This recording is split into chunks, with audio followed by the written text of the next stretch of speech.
صدقہ بن مرداس نے اپنے والد سے روایت کی ہے کہ انطاکیہ کے مضافات میں نے ایک اونچی جگہ پر 3 قبریں دیکھی۔ ان میں ایک پر یہ شعر لکھا تھا: زندگی سے وہ شخص کیا لذت حاصل کر سکتا ہے جو یہ جانتا ہو کہ خداوند عالم اس سے باز پرس کریں گا اور اسے بندوں کے ساتھ کی جانے والی ناانصافیوں کا بدلہ لے گا اور جو بھلائیاں اس نے کی ہیں اس کی جزا دے گا۔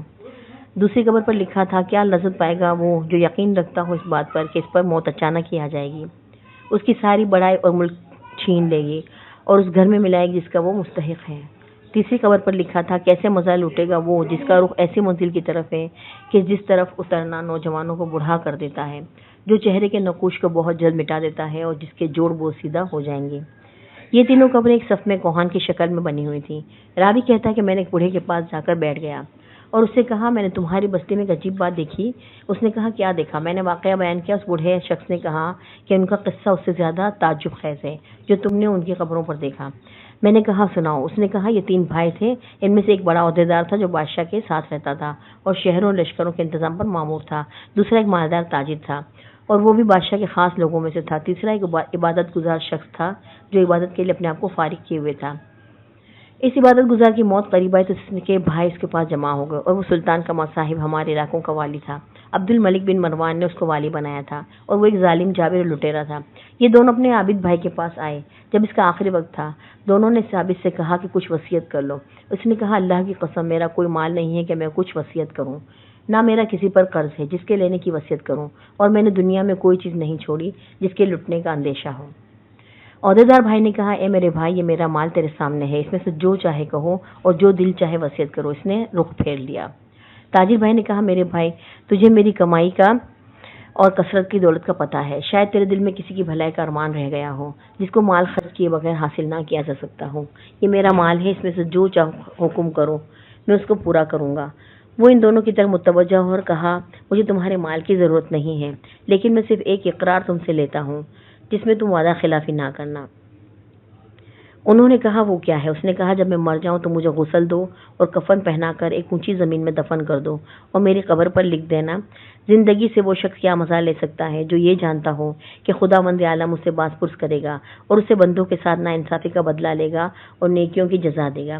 جب یہ کام کر دو تو روزانہ میری قبر پر آیا کرنا، شاید تمہیں نصیحت نصیب ہو۔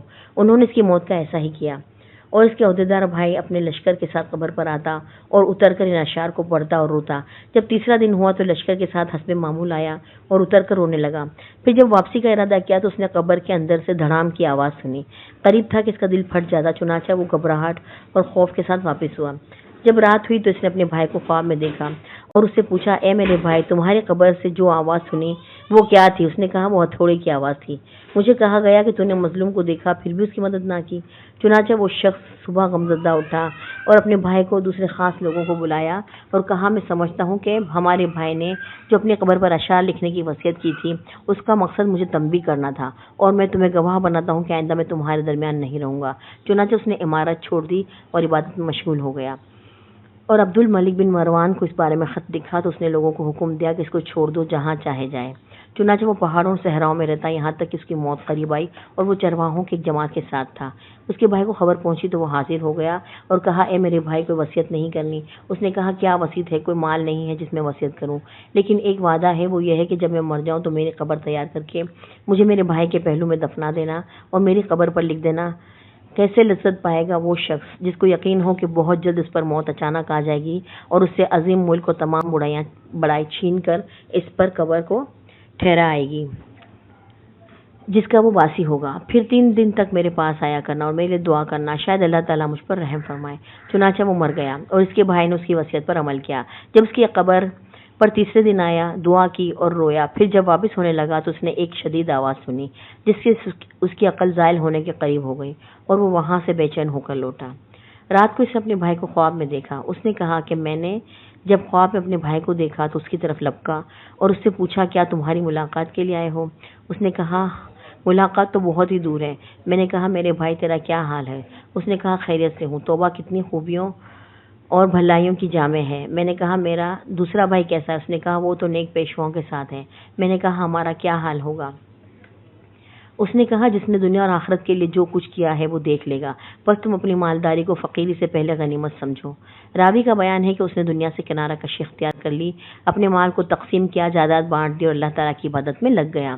اس کا ایک بیٹا بڑا ہو کر ایک خوبصورت و باکمال نوجوان بنا اور تجارت شروع کی، یہاں تک کہ تجارت میں ایک اہم مقام حاصل کیا۔ اس کے باپ کی موت قریب آئی، اس نے اپنے باپ سے کہا ابا جان وصیت نہیں کرنی؟ اس نے کہا اے میرے بیٹے، تیرے باپ کا کوئی مال نہیں ہے جس میں وصیت کرے، لیکن میں تجھ سے ایک وعدہ لیتا ہوں کہ جب میں مر جاؤں تو مجھے اپنے چچا کے ساتھ دفن کر دینا اور میری قبر پر شعر لکھ دینا۔ کیسے مزے لے سکے گا زندگی سے وہ جس کا رخ ایسی قبر کی طرف ہو جس کی گھاٹ نوجوانوں کو بوڑھا کر دیتی ہے اور چہرے کا رنگ اڑا دیتی ہے اور جلدی جلدی جسم اور جوڑوں کو بوسیدہ کر دیتی ہے۔ جب یہ کرو تو اس کے بعد 3 دن تک میرے پاس آ جایا کرنا اور میرے لیے دعا کرنا۔ اس نوجوان نے وصیت پر عمل کیا۔ جب تیسرا دن ہوا تو اس نے ایک آواز سنی جس سے اس کی جلد سکڑ گئی اور رنگ اڑ گیا اور بخار چڑھ گیا اور واپس گھر آ گیا۔ رات کو جب میں اس کا باپ خواب میں آیا اور کہنے لگا میرے بیٹے تم میرے پاس آنے سے نزدیک ہو اور موت قریب تر ہے، پس تم اپنے سفر کی تیاری کر لو اور کوچ کا بندوبست کرو اور اپنا سامان اس گھر سے باندھ لو جس سے تمہیں نکلنا ہے، اس گھر کی طرف جس میں تمہیں جانا ہے، اور دھوکے میں نہ رہو کہ لمبی لمبی امیدیں لگایا کہ جیسے تم سے پہلے لوگ دھوکے میں رہے اور اپنی آخرت کے معاملے میں کوتاہی کی، نتیجہ موت کے وقت ان کو شدید ندامت لاحق ہوئی اور عمر کی بربادی پر کفے افسوس ملتے رہے۔ چنانچہ ان کو افسوس نے کچھ فائدہ نہ پہنچایا اور نہ ہی کوتاہیوں پر شرمندگی نے ان کو اس شر سے نجات دلائی جس کا وہ سامنا کریں گے قیامت کے دن۔ اپنے بادشاہ کی طرف سے اے میرے بیٹے جلدی کرو جلدی کرو جلدی کرو۔ صدقہ بن عبداللہ کہتے ہیں کہ جس بوڑھے نے واقعہ سنایا اس نے بتایا کہ جس رات کو اس نوجوان نے یہ خواب دیکھا، صبح کو میں اس کے پاس گیا تو اس نے وہ خواب ہمیں سنایا اور کہا مجھے یقین ہے کہ بات ایسی ہی ہے جسے میرے باپ نے کہی اور میں سمجھتا ہوں کہ موت میرے سر پر منڈلا رہی ہے۔ رشتہ داروں اور لین دین والوں سے معاملہ صاف کیا، سلام کہا اور لوگوں سے الوداع کہا۔ لوگوں نے اسے الوداع کیا جیسے کسی چیز سے ڈرایا گیا ہو اور اس کی توقع بھی ہو۔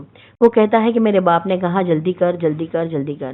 ان تینوں سے مراد یا تو 3 لمحات ہیں یا وہ گزرے، لہٰذا وہ نہیں ہیں۔ اگر 3 دن ہوں تو وہ کیسے گزریں گے، اور یا 3 مہینے اور میں نہیں سمجھتا کہ اس وقت تک زندہ رہوں گا، یا 3 سال ہیں اور یہ تینوں مہینوں سے بھی زیادہ ہیں اور میں نہیں چاہتا کہ ان سے مراد سال ہو۔ چنانچہ وہ 3 دن تک بخشتا رہا، صدقہ کرتا رہا۔ جب اس خواب کو تیسرا دن ہوا تو اس نے صبح سویرے اپنے اہل و عیال کو جمع کیا اور ان کو الوداع کہا اور سلام کہا، پھر قبلہ رخ ہو کر لیٹ گیا اور آنکھیں بند کر لی اور کلمہ شہادت پڑھا اور وفات پا گیا رحمۃ اللہ تعالیٰ۔ اس کے بعد ایک عرصے تک لوگ گاہے بگاہے اس کی قبر پر دور دراز سے آتے اور نماز پڑھتے رہے۔ سبق: بے شک جو سچے دل کے ساتھ اللہ تعالیٰ کی طرف رجوع کرتا ہے تو اللہ تعالیٰ اس کی دعا کو قبول فرماتے ہیں، اس لیے ہمیں بھی چاہیے کہ ہر حال میں اللہ کی طرف رجوع کریں، اسی سے مدد مانگتے رہیں۔ اللہ تعالیٰ ہم سب کو اس واقعے سے سبق حاصل کرنے کی توفیق عطا فرمائے، آمین۔